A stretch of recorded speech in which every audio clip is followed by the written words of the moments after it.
7 years, that's how long Emma and I had been married when I found the phone. 7 years of what I thought was a solid marriage, not perfect, but good.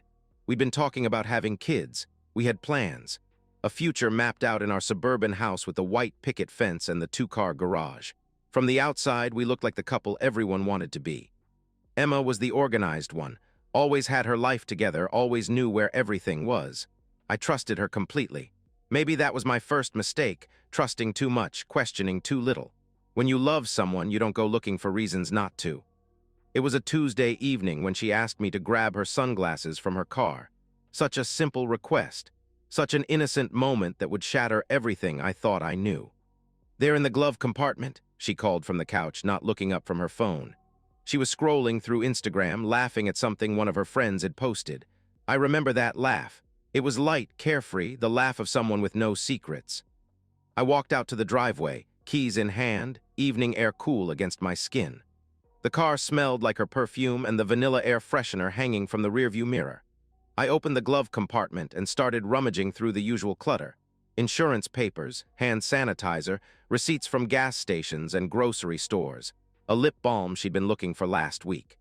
That's when my hand brushed against something that shouldn't have been there. It was wedged beneath the passenger seat, hidden but not hidden well enough. My fingers closed around something hard and flat, cold. I pulled it out and stared at it in the dim light of the overhead dome. An iPhone in a plain black case. No stickers, no personalization, no scratches. It looked new, barely used. But it wasn't her phone. I knew her phone, rose gold with a glittery case and a photo of us from our honeymoon as the wallpaper. This was different. This was intentionally anonymous. I stood there in the driveway, the weight of this second phone heavy in my palm, and felt something shift in my chest. A cold, creeping realization that I was holding evidence of something I didn't want to believe. Why would Emma need a second phone? I ran through the possibilities, desperate to find an innocent explanation. Work phone, but she was a marketing coordinator at a local firm and they didn't issue company devices. A surprise phone for me? That made no sense. Maybe she found it somewhere and forgot to turn it in, but why hide it under the seat? The pit in my stomach grew larger with each failed rationalization. I tried to unlock it, but of course it was password protected. The screen showed no missed calls, no notifications. Just a generic wallpaper, a stock photo of mountains that came with the phone. Whoever was using this device was being careful. I stood there for what felt like hours, but was probably only minutes, my mind racing through scenarios I didn't want to consider. The word affair kept pushing its way to the front of my thoughts, and I kept pushing it back. Not Emma, not my Emma. But the phone was real, cold and solid in my hand. I heard the front door open. "Did you find them?" she called out. "Yeah," I called back, my voice somehow steady. "Got them." I slipped the phone back exactly where I'd found it, grabbed the sunglasses, and closed the car door. My hands weren't shaking. Not yet. I was still in shock, still hoping this would turn out to be nothing. I walked back into the house and handed Emma her sunglasses. She smiled and thanked me, then went back to her phone, her real phone. I sat down next to her on the couch, the same couch where we'd spent thousands of evenings together, and realized I was sitting next to a stranger. That night I lay awake staring at the ceiling while Emma slept peacefully beside me. Her breathing was soft and steady, the same as always, but everything else had changed. The phone had changed everything. I'm not the type to explode, to make accusations without proof. I'm methodical, patient. If something was going on, I was going to find out exactly what it was before I made a single move. The decision came quietly, in the darkness of our bedroom. I was going to watch, wait, and investigate. I just had no idea how deep the betrayal would go. The opportunity came exactly 1 week later, wrapped in Emma's brightest smile. "I have the most amazing news," she announced, practically bouncing into the kitchen where I was making coffee. It was Thursday morning, and she was already dressed for work, navy blazer, white blouse, hair perfectly styled. She looked radiant, excited in a way I hadn't seen in months. "The girls are planning a trip to Scottsdale," she continued, setting her purse down on the counter. "Jess, Lauren, and Mia, a whole week of spa days, hiking, wine tastings. Can you believe they finally got their schedules to align?" She pulled out her phone and showed me. The Airbnb listing, a beautiful desert house with a pool, mountain views, and enough bedrooms for 4 women to spread out. The photos looked legitimate. The reviews were glowing. "When?" I asked, keeping my voice neutral. Next Thursday through the following Thursday, she replied quickly. I know it's short notice, but Lauren found this place and it's usually booked solid. Someone just had a cancellation. She was talking fast, the way she always did when she was excited about something. I really need this, you know. Work has been so stressful lately, and we haven't had a proper girls' trip since college. I nodded, asked the right questions. How much would it cost? She'd already calculated her share. Who was organizing everything? Jess, who was always the planner of the group, she explained. Everything sounded legitimate. Everything checked out. But I didn't believe a word of it. The next day, while Emma was at work, I made a phone call that would change everything. The private investigator's name was Rick Martin, and his office was in a strip mall 15 minutes from my house. I'd found him through a Google search for infidelity investigation, and his reviews were solid. Former police detective, 20 years of experience, specializes in matrimonial cases. His voice was gravelly, professional. "What can I do for you?" he asked when I called. I told him about the phone, about the sudden trip, about the feeling in my gut that something was wrong. I expected him to ask for more evidence, to push back on my suspicions, but he didn't. He'd heard it all before. "Arizona, you said? 7 days." There was the sound of papers rustling. "I've got a guy in Phoenix, good photographer, discreet. What's your budget?" The number he quoted made me wince, but I didn't hesitate. "Do it," I answered. "I'll need photos of your wife, travel details, anything you can get me about where she's supposedly staying," he explained. I had everything ready. Photos from her social media, the Airbnb listing, even her flight information. She'd left the confirmation email open on her laptop. Rick took it all down with the efficiency of someone who'd done this 1,000 times. "One thing," he said before hanging up. "Whatever I find, you sure you want to know?" "I'm sure," I replied without hesitation. Emma left on that Thursday morning. I kissed her goodbye at the front door, watching as she rolled her suitcase toward the waiting Uber. She looked gorgeous, tan from her recent beach trip with her sister, hair flowing, dressed in comfortable travel clothes that somehow still managed to look effortlessly stylish. "I'll miss you," she said, standing on her tiptoes to kiss me. "Miss you too. Have fun with the girls," I replied, forcing a smile. "Love you," she whispered against my lips. "Love you too," I answered automatically. She climbed into the car, gave me one last wave, and disappeared down our street. I stood there until the car was completely out of sight, then went back inside and waited. The first message from Rick came 6 hours later, delivered through an encrypted app he'd installed on my phone. Subject arrived Phoenix Sky Harbor. Not alone. Male companion, mid-30s, athletic build, picked her up at arrival gate. No other women visible. I read it 3 times. My coffee went cold in my hands, but I didn't notice. The betrayal was real now. Documented. But I didn't scream, didn't throw my phone across the room. I just absorbed it, filed it away with the growing pile of evidence. Over the next 6 days, Rick's team painted a picture that destroyed any remaining hope I might have had. Photos of Emma and her companion, a man named Dylan Richards, finance manager, recently divorced, checking into the Four Seasons, not the Airbnb she'd shown me. Videos of them holding hands by the pool.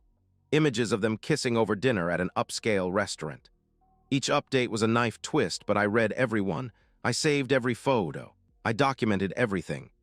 Meanwhile, Emma texted me daily. "Miss you, babe," with a photo of a margarita by a pool. "The girls say hi," with a selfie that showed only her. "This place is incredible," with a sunset view that matched none of the photos from her supposed Airbnb. Each message was a masterclass in deception. Each one made what I was planning that much easier to justify. When she landed back home the following Thursday, I was there at the airport, waiting in the pickup lane with a smile on my face. She emerged from the terminal looking refreshed, tanned, glowing with what I now knew was the afterglow of a week-long affair. She slid into the passenger seat and immediately leaned over to hug me. "I missed you so much," she said, and for a moment I almost believed her. "How were the girls?" I asked as we pulled away from the curb. "Amazing," she gushed. "We're already talking about doing it again in 6 months." "That sounds great," I said. Then, as casually as if I was suggesting dinner, I added, "Hey, I was tea. Hinking, let's have your family over this weekend. I'll cook. It's been too long since we all got together." Emma lit up. "Really? That's such a sweet idea. They'd love that." "Perfect," I said, keeping my eyes on the road ahead. "It'll be exciting." She had no idea how exciting it was going to be. What? 3 days. That's how long I had to prepare for what would either be the most satisfying moment of my life or the biggest mistake I'd ever make. But sitting in Rick's office that Friday morning, staring at the photos spread across his desk, I knew there was no going back. The evidence was overwhelming, undeniable, and professionally documented. Emma and Dylan at the resort restaurant, sharing an intimate dinner. Emma and Dylan on a hiking trail, his arm around her waist. Emma and Dylan disappearing into their hotel room and not emerging until the following morning. 8 months, Rick explained, pointing to a timeline he'd constructed. That's how long this has been going on, according to my background check on Dylan. They met at a marketing conference in Denver last spring. He slid a photograph across the desk, Emma and Dylan at what looked like a hotel bar, both wearing conference name badges. What started as drinks after a seminar evolved into secret meetings, burner phones, and elaborate lies about girls' trips. Your wife's been very careful, Rick continued, organizing the photos into neat piles. But not careful enough. We've got phone records from the burner device, credit card receipts from hotels, even security footage from the conference where they met. She's been living a double life. I paid Rick's final invoice without flinching. The cost was irrelevant now. This wasn't about money anymore, it was about justice. Back home, Emma was in full domestic goddess mode, excited about the family dinner she thought I was planning out of love. She helped me create the menu, suggesting her mom's favorite wine and her dad's preferred cut of steak. She was animated, affectionate, even suggesting we could announce our plans to start trying for a baby. Wouldn't that be perfect timing? She asked, stirring the marinade for the steaks. Right after my amazing week with the girls, we could tell everyone we're ready to start our family. The irony was almost too much to bear. While she planned our perfect evening, I was planning something entirely different. I'd already consulted with a divorce attorney, a sharp, no-nonsense woman named Lily Wells who specialized in high-asset divorces and had a reputation for ruthless efficiency. With this evidence, Lily had said during our consultation, flipping through Rick's report, this will be the cleanest divorce I've ever handled. Adultery, documented deception, no children involved. You'll keep the house, the investments, everything. She'll be lucky to leave with her car. The divorce papers were already drawn up, waiting in my briefcase. All Emma had to do was sign. But first, she was going to face her family. I spent Friday night preparing manila envelopes. 5 of them, each containing a complete copy of Rick's investigation. Photos, phone records, hotel receipts, timeline of the affair, background information on Dylan, everything organized with the precision of a legal brief. 4 envelopes for Emma's family, her parents Tom and Linda, her brother Jake, and her sister Rachel. The 5th envelope, thicker than the others, was for Emma. It contained everything the others had, plus the divorce papers and a letter from my attorney explaining her rights and options. Saturday morning arrived gray and overcast, which felt appropriate. Emma was in the kitchen by 7, preparing side dishes and marinating the steaks. She was humming, actually humming, as she worked, completely oblivious to what was coming. "You're in a good mood," I observed, pouring myself coffee. "I just love having family over," she replied, not looking up from the salad she was tossing. "And after this amazing week away, I just feel so grateful for all of this, for you." The performance was flawless. If I hadn't seen the photos, hadn't read the phone records, I might have believed her. But I had seen them. I knew exactly what this week away had really been about. Her family arrived at 6 p.m. sharp, just as they always did. Tom and Linda with a bottle of wine and their usual warmth. Jake with his easy smile and terrible jokes. Rachel with her husband and 2 kids, who immediately ran to Emma for hugs. Everyone was in high spirits. Tom was telling stories about his latest fishing trip. Linda was complimenting the house's new throw pillows. Rachel was updating everyone on her kids' school activities. Jake was debating sports with Emma's brother-in-law. It was perfect. They were all here all together, all unsuspecting. Emma was glowing, playing the perfect hostess, pouring wine and laughing at her father's jokes. She caught my eye across the room and smiled, a smile full of love and contentment. In 2 hours, that smile would be gone forever. I grilled the steaks to perfection, served dinner with a steady hand, and made conversation like nothing had changed. We talked about work, about Rachel's kids' upcoming recitals, about Tom's retirement plans. Normal family conversation. During dessert, as everyone was relaxed and happy, full of good food and wine, I stood up and walked to the sideboard where I'd hidden the envelopes. Before we wrap up tonight, I announced, my voice calm and clear, I have something for everyone. Emma looked curious, tilting her head. What is it? She asked. I handed out the envelopes one by one, Tom, Linda, Jake, Rachel. Each one was sealed, each one contained the same devastating truth. Go ahead, I said calmly, returning to my seat. Open them. The next 60 seconds would destroy everything Emma thought she knew about her life. What? Silence filled the dining room as 4 hands opened 4 envelopes simultaneously. I watched their faces change in real time. Confusion melting into shock, shock hardening into understanding, understanding crystallizing into disgust. Tom was the first to speak. His face had gone ashen, his hand trembling slightly as he held one of the photos. Emma, he said quietly, his voice controlled, but I could hear the rage building underneath. You want to explain what this is? Emma looked around the table, genuinely confused. What? Explain what? What's in there? She asked, her voice getting higher. Linda's hand flew to her mouth. She was staring at a photo of Emma and Dylan kissing outside the resort restaurant, Emma's face clearly visible in the afternoon sunlight. Oh my God, she whispered. Jake was rifling through the papers, his usual easygoing demeanor completely gone. Jesus Christ, Emma, what the hell is this? He muttered. Rachel's reaction was the most visceral. She actually pushed her chair back from the table as if the photos were contaminated. Are you kidding me right now? Are you actually kidding me? She snapped. What? Emma's voice was getting more panicked. What are you all looking at? Someone tell me what, she pleaded. Tom threw the entire contents of his envelope onto the table. Photos scattered like playing cards, Emma and Dylan holding hands, Emma and Dylan hiking together, Emma and Dylan entering a hotel room. The timestamp on each photo clearly visible, the resort's name clearly displayed in the background. Your girl's trip, Tom said, his voice dripping with sarcasm. Tell us about your girl's trip, Emma. Emma stared at the photos, her face draining of all color. For a moment she looked like she might faint. Then the denials started. This isn't, these aren't, where did you get these? She stammered, grabbing at the photos frantically as if she could somehow make them disappear. These have to be fake, someone's trying to. They're not fake, I interrupted, my voice cutting through her protests like a blade. I hired a private investigator. He followed you for the entire week. Emma whirled to face me, tears already streaming down her cheeks. You had me followed, she demanded. I found your phone, I said simply. The burner phone in your car. I've known about Dylan for weeks. The room erupted. A burner phone? Linda's voice cracked with disbelief. 8 months, I continued, my voice steady and calm while chaos reigned around me. That's how long this has been going on. They met at a conference in Denver last spring. She's been lying to all of us for 8 months. Rachel was on her feet now, pointing at Emma with undisguised fury. You sat there last week and told me how happy you were. You talked about having kids. How could you? She shouted.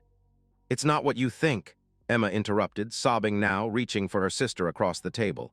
Please let me explain. Explain what? Jake's voice was bitter.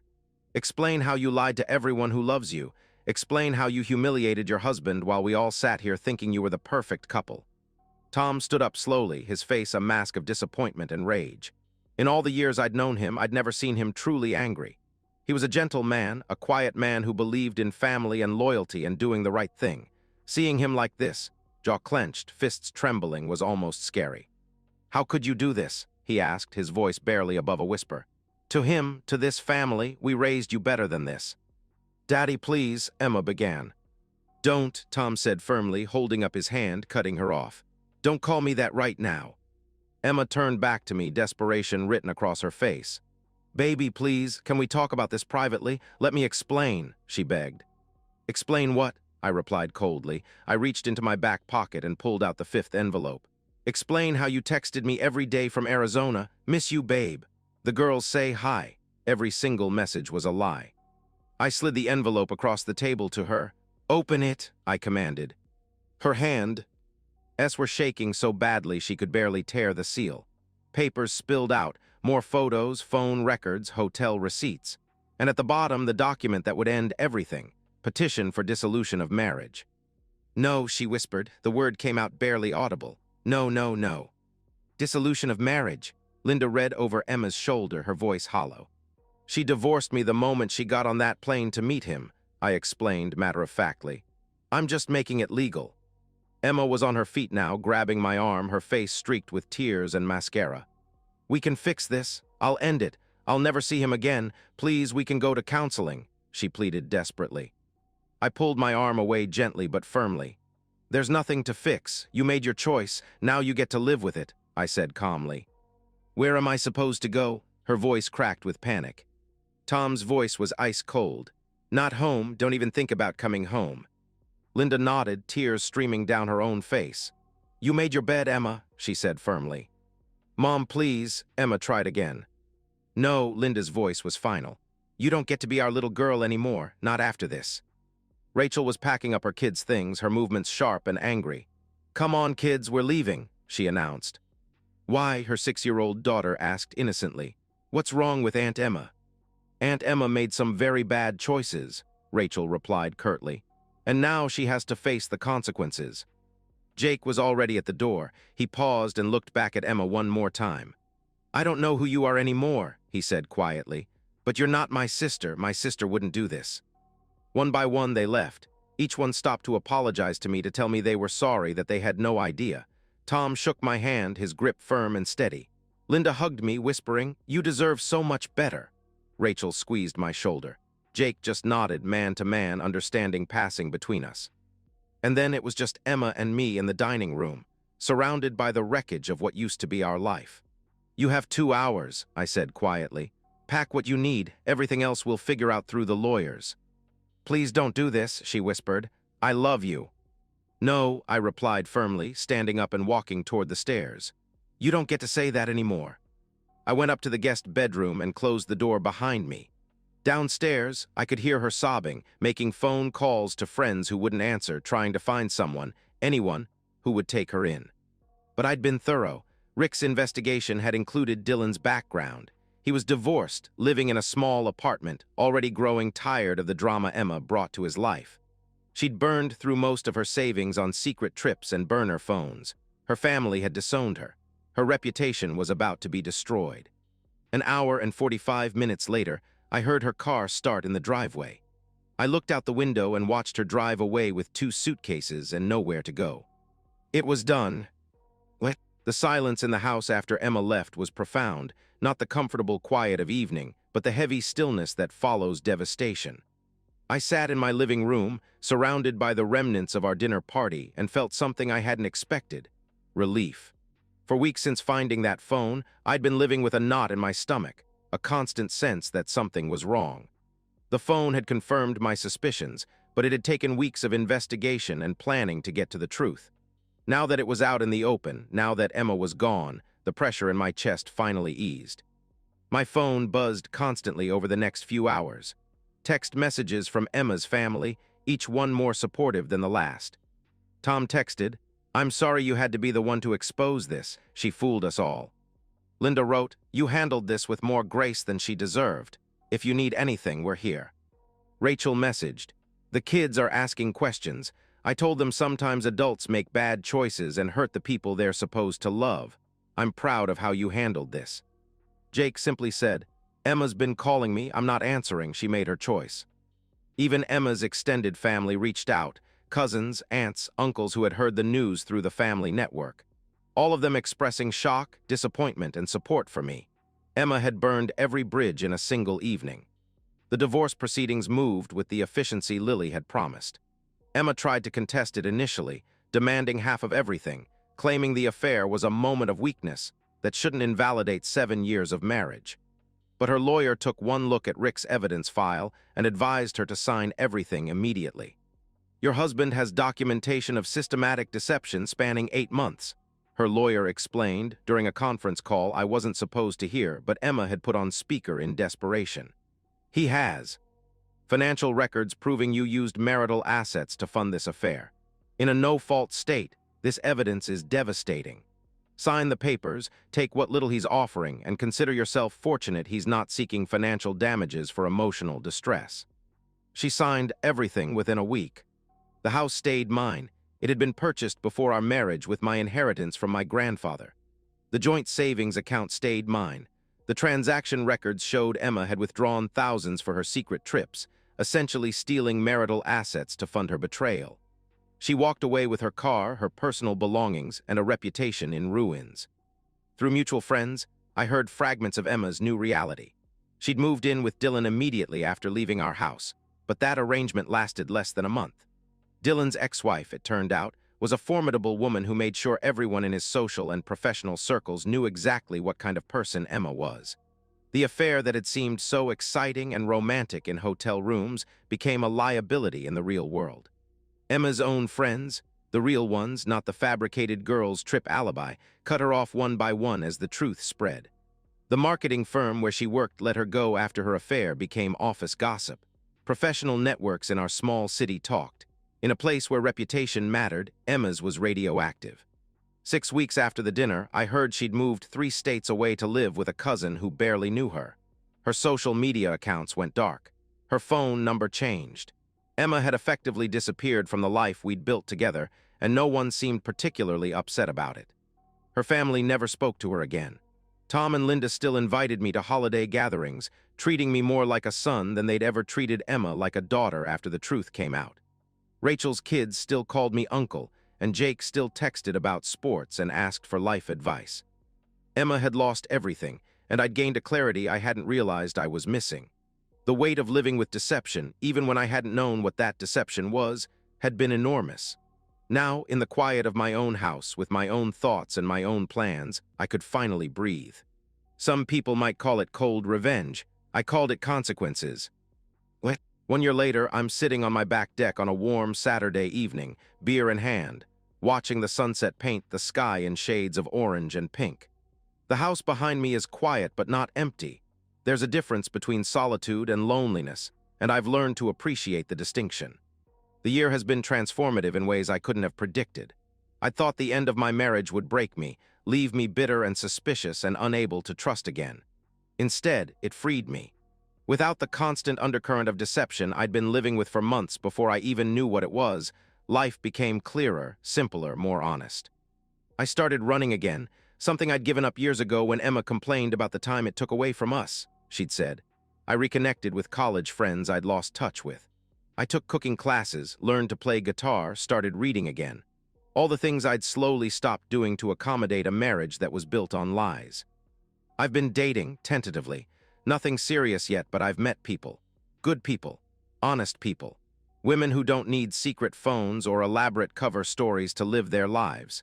It's been a revelation to realize how much energy I'd been putting into a relationship where I was the only one actually participating.